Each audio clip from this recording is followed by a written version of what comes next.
Hey guys, Crew Blonde Wave. I'm Eric. Rick. Calvin. We're back with Rebels. Star Wars Rebels. Star Wars Rebels. There's all kind of rebels. Could be American rebels. Last time on, the Empire wanted to farm, but we were like, no, no, no, we're taking your TIE fighter. And then crashing it? Maybe. And we're getting fruit. Fruit. It was a fruit mission. What was it called? Meluron. Melurons. Melron. I liked Zeb's, like his Commander Meluron. That was funny. Yes, we continue. What are you doing? Trying. You don't have the Force. It's not how the Force works. Seems much higher stakes. I'm trying. Hey, there were monsters on Do Dagobah. or do not. There is no try. What does that even mean? How can I do something if I don't try to do it? Actually, that one always confused me too, but Master Yoda sure used to say it a lot. I really thought this Jedi stuff would be more interesting. No wonder the old religion died. Here, let's try something else.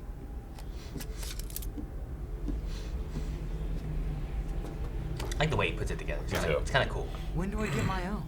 Having a laser sword doesn't make you a Jedi. Gets me closer. Ah! I think it should be a little shorter. Okay, close your eyes. Oh! It's a clue. Dude, that's so great. Be precise. Keep the blade up. That's it, kid. Use your body to slow down that trash. It's like when Luke fought Vader. Yeah. He's not even trying.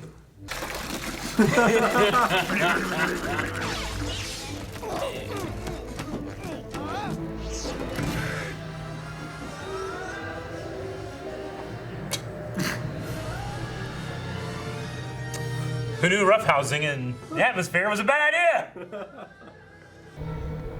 Some good range Kanan has.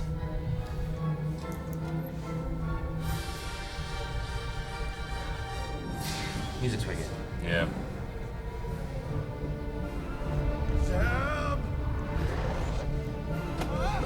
Oh, got him. Round two! No! He's like proud he almost killed him. Yes! Oh no, Mobcat!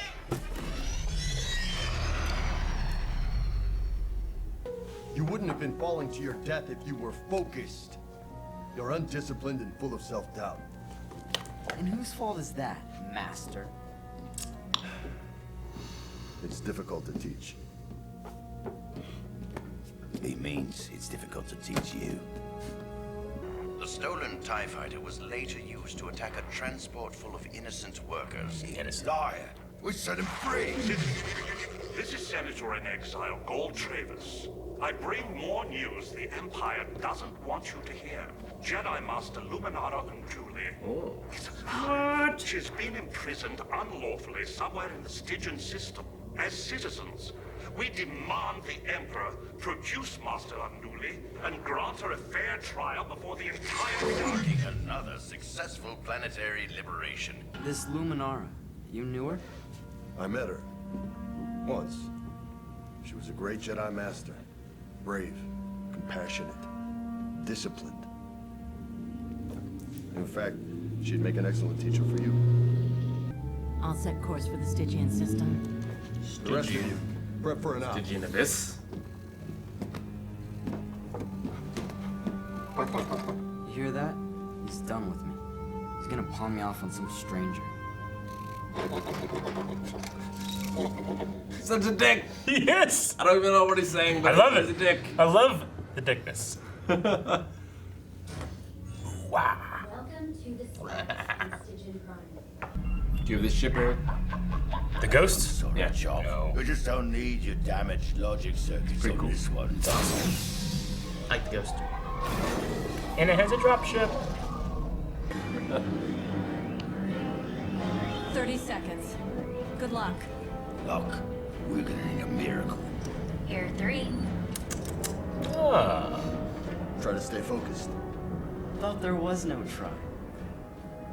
Fucking kid.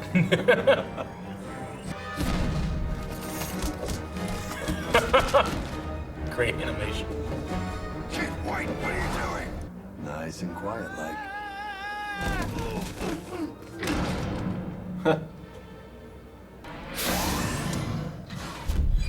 Ugh.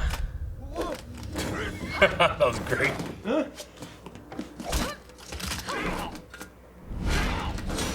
Just throwing these guys off Dead. the cliff. I like the music. Yeah. Stunts like that put us all in jeopardy.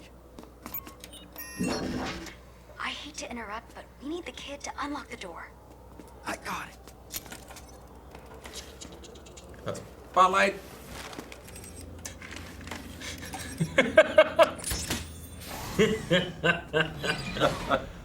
That's great. It's cool. It's tucked up underneath there. We're gonna use those to escape later.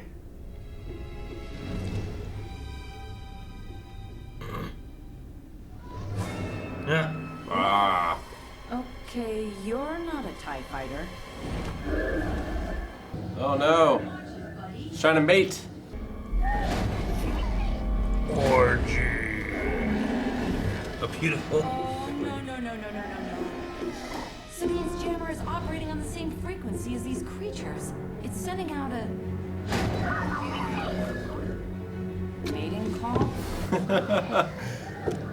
Oh no. Don't see this in the movies. Too much attention.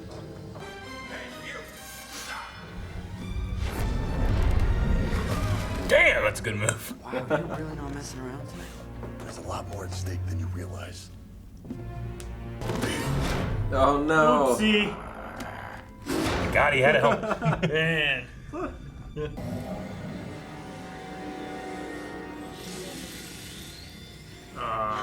What happened to him? I don't understand. No, it doesn't seem complicated. I am the Inquisitor. Uh-oh. Welcome.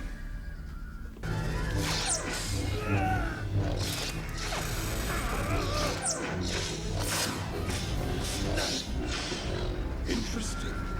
It seems you trained with Jedi Master Vilava. Hell, who are you? Vilava's emphasis was always on Form 3, which you favor to a ridiculous degree. I love his fencing style.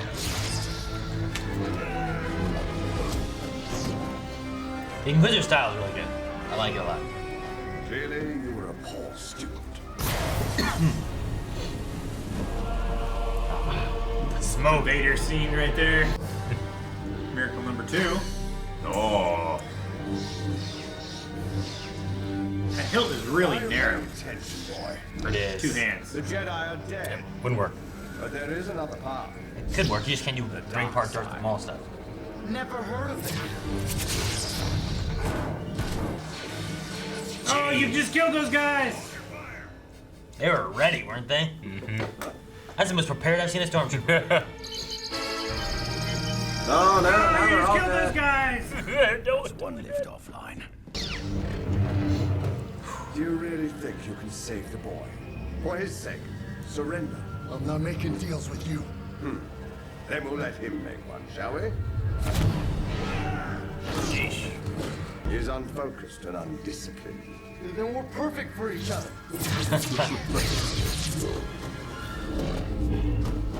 Do so admire your persistence. Ready to die. Run!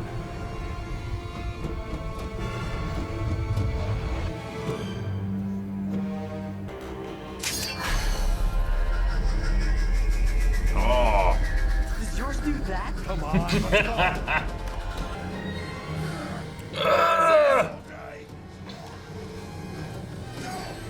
go.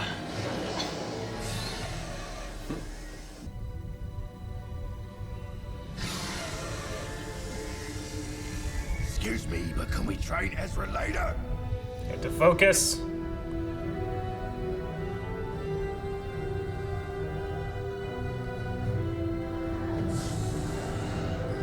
my way, Spectre 5, and I'm bringing the fleet. We have a fleet. It's a bunch of horny dragons. Horny alien birds! They're fully torqued. You trying to kill my love?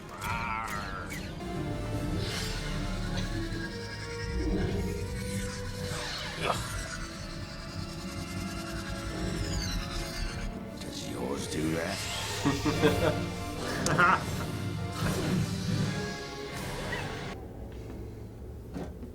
Look, I just wanted you to have the best teacher. Well, I don't want the best teacher. I want you. Not that you're not the best. Ezra, I'm not gonna try to teach you anymore. I will teach you. I may fail, you may fail, but there is no try. That's what you would have meant, dick. I understand. Master. Like you're playing catch.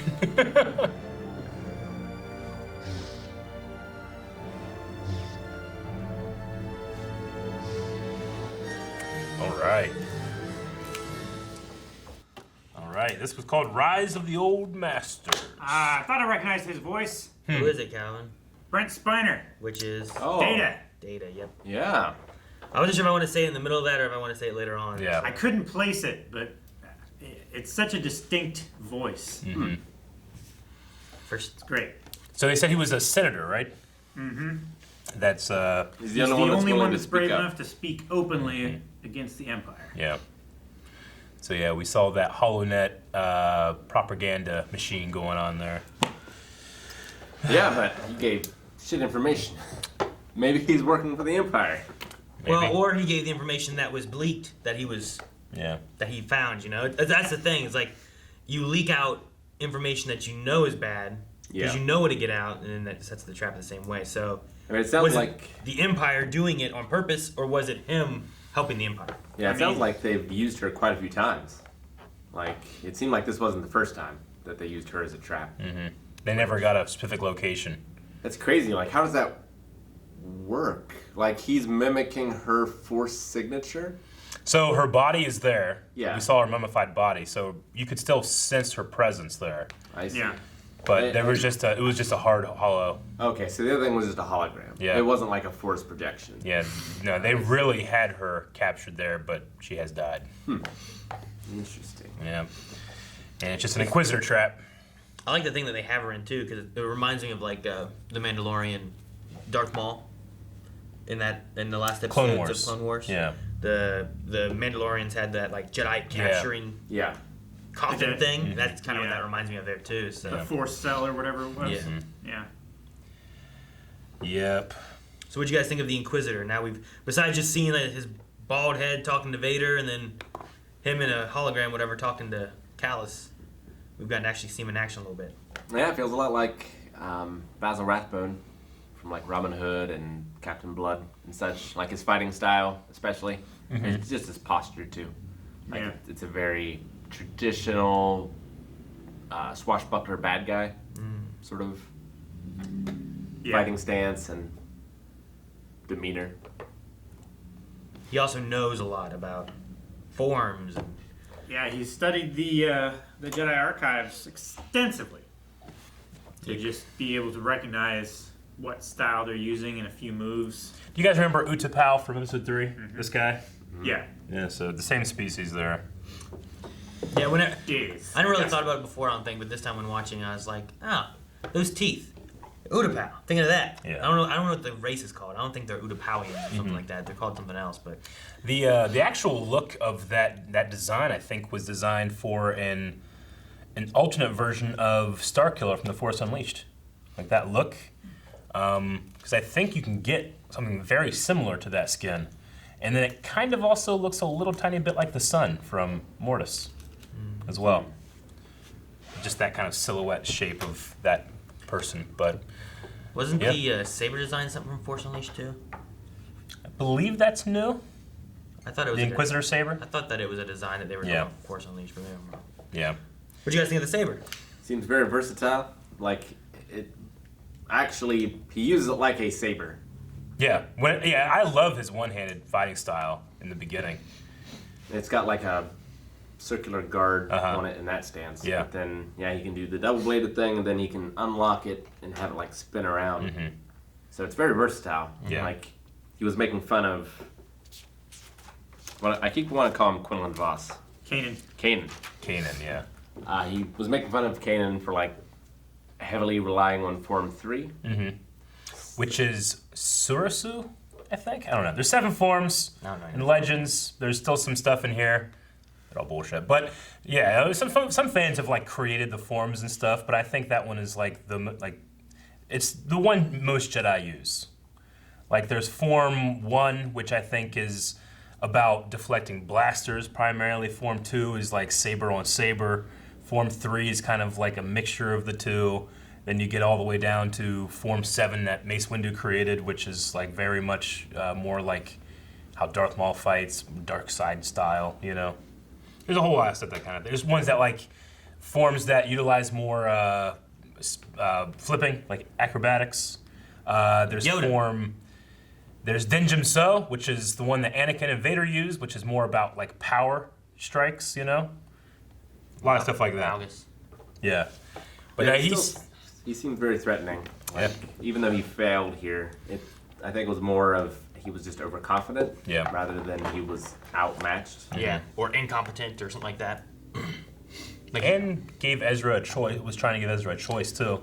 True. Ezra's looking for a new master, or they're looking for a new master for him. I definitely feel like he could have killed Ezra there if that would have been maybe his goal. But if his goal was more to like turn him maybe or leave that as an option, you know, that's what left him open for Kanan to wake up and save him and then for them to start running. Tried to turn Kanan too. So he may have had more than like necessarily like, well, I'm gonna kill them. Maybe like we're gonna turn them is the main goal. Yeah. So.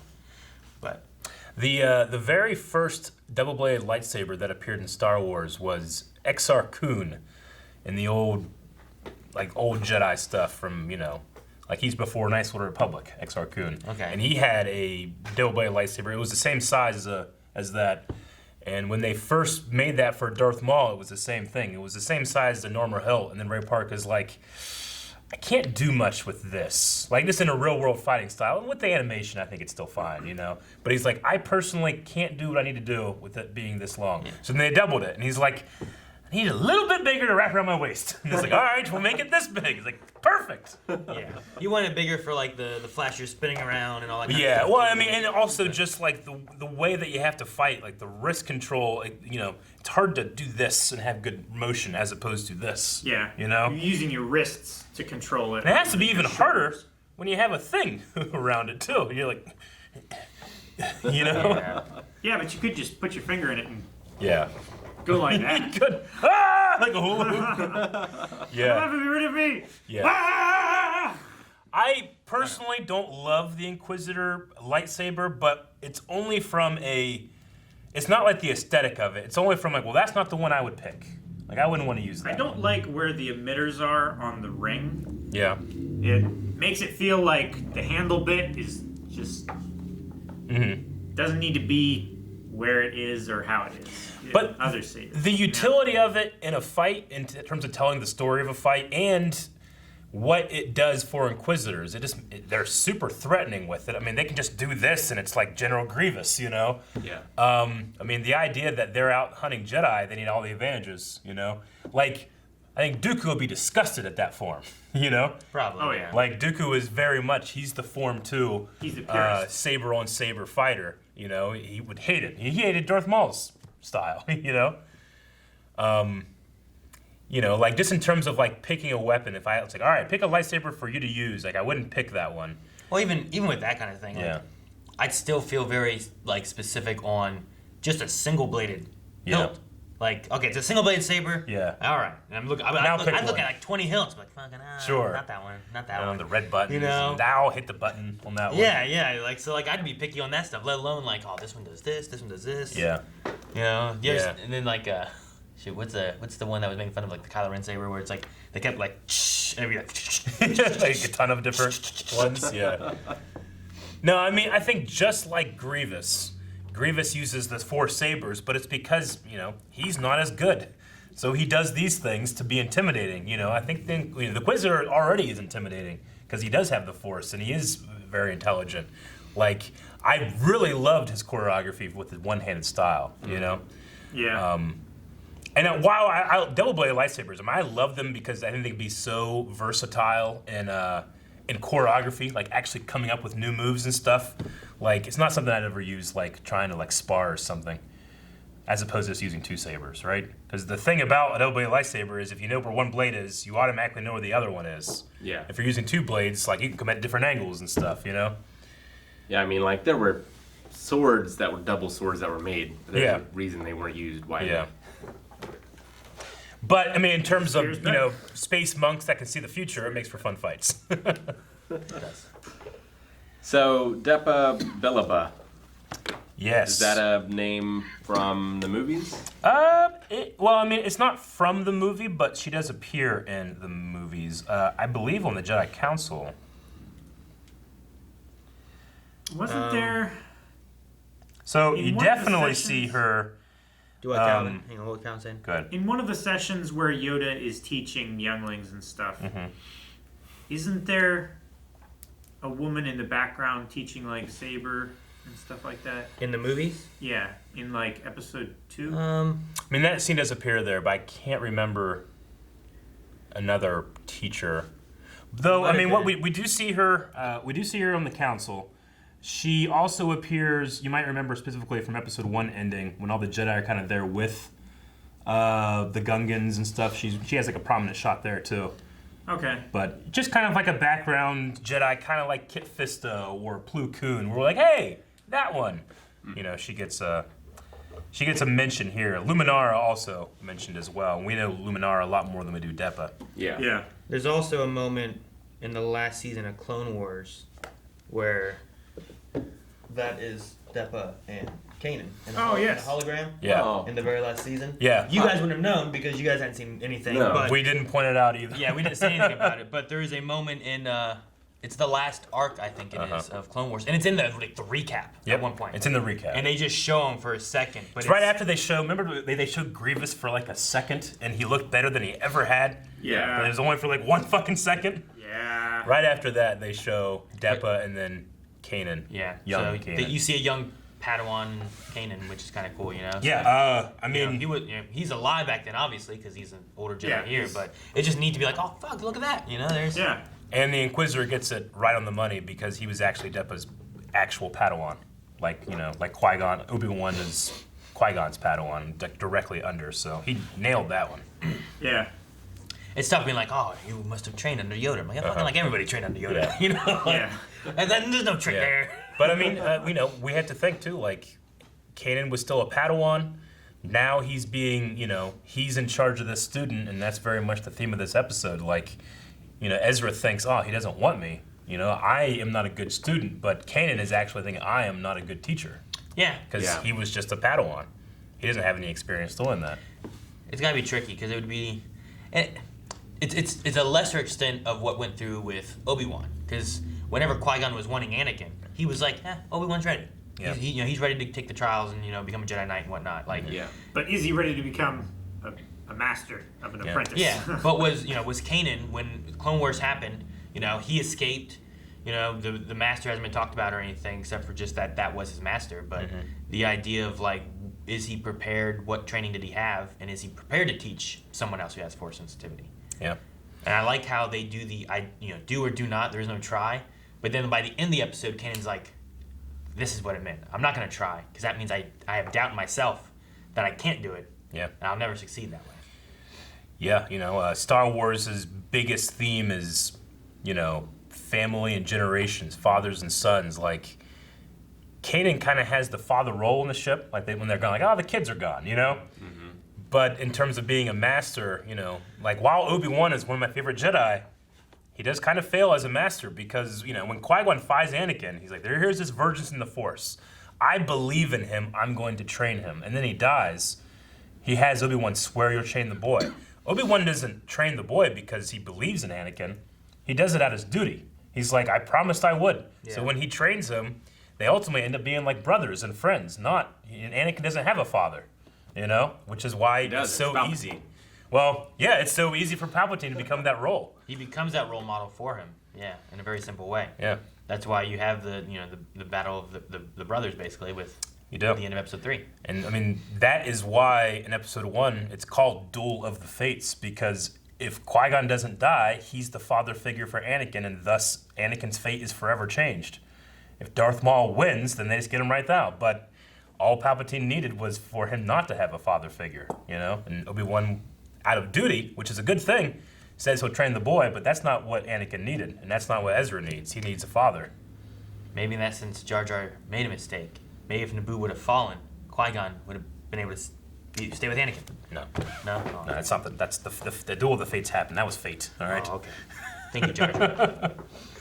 The planet they were on was called Stygian, which I know Stygian from the Ultima games, but it's a Greek word relating to the river Styx. River Styx in Hades? Yeah.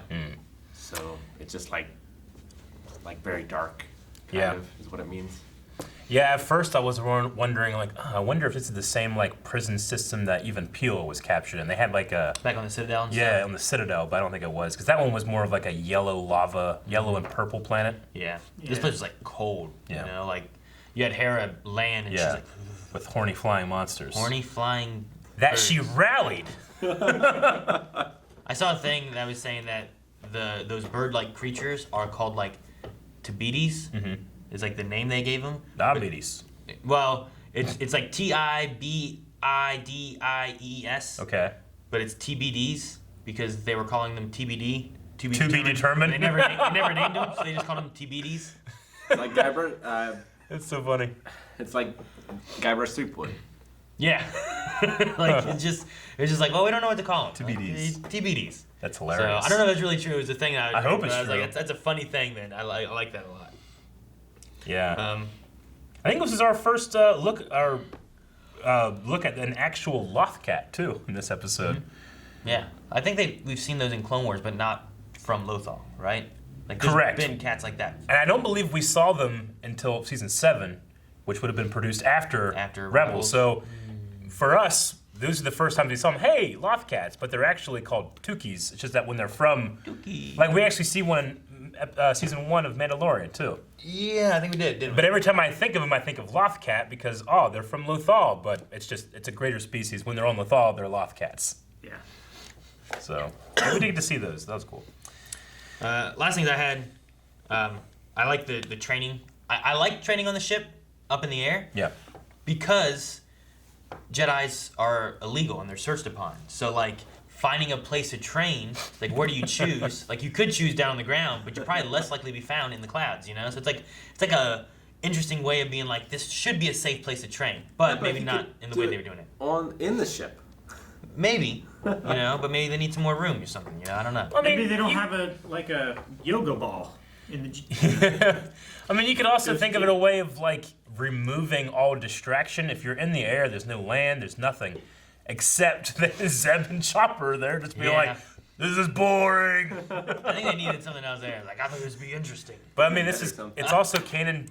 Canon doesn't know how to do it. Yeah. You know? I love Zeb, like, just dumping all those milk cartons, and Chopper's like, that was hilarious. Kanan reminds me a lot of Daniel-san from Cobra Kai. Oh, okay. Yeah, I can kind of see that. Where it's like, he had a really good teacher, but he himself just hasn't learned how to be a teacher yet. He hasn't found the way. Like, he knows how to be a good student. Doesn't know how to be a good teacher. Yeah.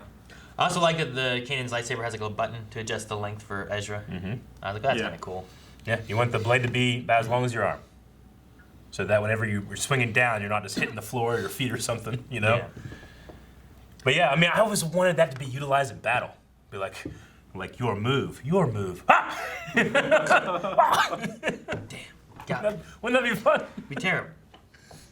And the other thing is like I like the names they use for everything. So like we're on the Ghost, right? Mm-hmm. Yeah. And then they all use the Spectre like code name when they were doing emissions. Yep. And then their dropship they called the Phantom. The Phantom. Mm-hmm. So it's just neat. Like all of them have like this kind of like Billy Zane, ghosty, spirity kind of thing, which is kind of fun. I like the dropship should have been purple. Yeah. The Phantom. So I don't have the Ghost, but I do have the Phantom. That is weird. Yeah, I know. No, it just like, you know, I don't even know if they've made a ghost, honestly. Really? But they did make kind of like, it comes with a little Hera, you know, it's just a smaller, not as My kids crazy have a thing. ghost. Do you have a ghost? Yeah. From Halo? No, but it's like one of those, I don't know what it is. Like there's like those toys that they make, and like there's like a snow speeder one, and it's like plastic, and it has like a little like string that shoots out a little harpoon cable thing. Yeah. And like opens up, and it has like those big guys, like I don't know what they're called, like mega toys or whatever. I don't know what they are. But like they just move like this. Oh, like the mega blocks. Like that's it. They're like Like they make Legos. firefighters and stuff of them, and like they just stand on things like Batman, Imagine X. Maybe that's what it is. Yeah. Because like you know how like you get those ones, you put them on like a little thing and you turn it and like opens a door or something. It's like one of those kind of things. Oh, okay. But Yeah. they had a ghost, and the back doors of it would like open up, and you could go inside and you could like move your guys around and stuff. I don't even think they have a ghost in the like 3 3/4 scale. They have the Phantom, and there's like Legos, and there's like those. It's so weird to have the Phantom, but not the ghost. Yeah. Like I had a Falcon when I was a kid. I would definitely buy that if I had it, you know? Yeah, I like the ghost. HasLab do that, man. I like the Jesus. ghost. The ghost is a good one. I think the ship design is really cool. I love the way the engines are in the back too. I also like the main hold that has like the ladder going up and stuff. Yeah. Just reminds me of Does kind it of. have 2 cockpits, or was that just the? It's just the That was the Phantom, Phantom. on the back will fly out that way. The thing I also like that I feel like is kind of unique in most ship designs, except for probably like the Imperial shuttles, is that when it lands, the front is there, and then it drops down and you come out of it, like from the front of the ship. Yeah. Which usually it's like the side of the ship. You know, the Falcon drops out of the side, and a lot of the ships you come out the back or the side. You don't come out the front. I just think it's neat that you can land and see where you're landing, and then the door opens up and you go out. You know. I also like how you know the Republic gunships have those kind of like glass balls on the front of them, so no matter where you are, you can just look and see where things are. Like the turrets on top of the Ghosts, and on the bottom, I think, but they're like glass. What's the right word? Like little igloos, you know. You saw Kanan in one. Yeah. He's like doing So no this. matter where you are, you're not just like searching around trying to find it. You can look over here and then move over. You know. It's the opposite of the It's TIE reminiscent fighters. of the B-52 Flying Fortress. Yeah. Where they would have the glass canopies for the twin 50s. Yeah, I feel like bellies the and- Y-wings have something like that, and those were specifically made to look like what Calvin's talking about. I think there was a Rebel ship that had something like that as too. Y-wings are very opened up, and they do have a cannon on top. Yeah. But I believe usually it's an ion cannon, maybe? I don't know. No. Yeah, it's an ion cannon in the Maybe not. miniatures game. Okay, maybe it is. I know Y-wings are known for their bombing, and they have an ion cannon usually. Yeah. I also like how, because this is much more of a serious of a mission, and it's specifically to save a Jedi, Kanan is like right out of the gate going way more crazy with his Force ability. Yeah. Like that. I mean, the moves where he just grabs the the blasters are cool. You know. Yeah, he's just throwing guys off the cliffs and stuff. Every time I played Jedi Outcast and I got to level 3 Force Pull, that's the best thing you can do. You jump in the middle of like 15 troopers, they all turn around, you just Force Pull their weapons out of their hands and they just run away from you, you know? But he does it, but the Force Pull clothesline move was so cool. Yeah. It was good. I like that. I really love that. I think the choreography animation in this is really good. I like Zeb like dragging the guys in and his helmet. We saw what Then he uses them as live bait, and he blows them all up. He did. And those are the most prepared stormtroopers, you know? Like, I feel like so many times you get them, they're like, what? And they're looking around, they're doing stuff like that. Like, but these guys are like, as soon as those doors open, they're just like, blast them! They didn't even see who was in there. Yeah. It was like the, you're talking about like the B-1 battle droids from episode 1 when the room fills with smoke after the negotiations break down. Oh, and they like... And they just wait, and then the protocol droid comes out, and then... You go. No, you. Yeah. They also had fun with the do or do not, there is no try lesson, because that has been not a criticism, but someone being like, well, you have to try. It's like, well, yeah, but it's not about actually doing, it's about your mindset. Yeah. It's you have to believe, like Luke tries to lift the X-Wing and he can't, and he goes, and then Yoda just does it. And Luke's like, I don't believe it. It's like, that's why you fail. You're trying to do it. You're not actually believing you can. Rock Lee's not trying to do 100 push-ups. Yeah. He is. He is doing going to 100 do push-ups. it. Or punish himself. Yeah. So, literally, it's believe it. Yeah. And it's kind of, you know, I that's feel like the conditions that he sets for himself are him acknowledging that he can fail. Well, you can still fail. It's not about like failing or succeeding. It's about the mindset. Yeah. Like Eric said. It's similar to like in episode 3 when Obi-Wan's like, only a Sith deals in absolutes. And a lot of people are like, that's an absolute! That doesn't make any sense. And it's like, well, it's a prerequisite. Like, it's not... Prerequisite. Prerequisite. I can't say it correctly. I don't know. It goes into my mind, comes out my mouth incorrectly. But it's kind of similar there where it's like, they're just saying like, you know, Sith are seeing things black and white. We know that's not the case. But in order to make that judgment, you have to see a Sith. Either they do it or they don't, you know, which is an absolute. So, like, the intention is still good. It's just that when you first hear it in your mind, like, well, I gotta be able to try. It doesn't make any sense, you know? So it's kind of like that. Weird sound. And then I absolutely loved Zeb's holding the blast door open move. Like jumping up and all of his legs and feet and everything. Can't do this all day. Yeah. Luckily, he is long-limbed enough and strong enough they can hold the blast door open to a degree where everyone can fit through while he's holding it. He can. He's such a good combination too of like he has strength, he's tall, he has these like feet and like hands that can like grab and do things, you know, like it just like. Well, he's strong, but he's got like grace and agility too. Like true. If Wookiees are sloths because they have that like really slow like lumber thing, then Zeb is an ape. He's like an ape tiger. Yeah. Because he has stripes, you know. Yeah. Because he has stripes, he's a tiger. He also lands on his feet. What if he's a liger? Apes can land on their feet. They're very acrobatic. They do flips. What? It's a neat trick.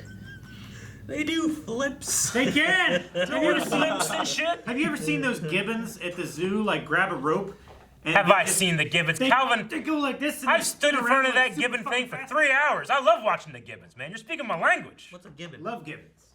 Thank you guys for watching. If you enjoyed this, make sure you subscribe so you're missing out more Star Wars Rebels. Because there's a lot more to do. And if you want to see more right now, go over to patreon.com/blindwave. Early access available right now.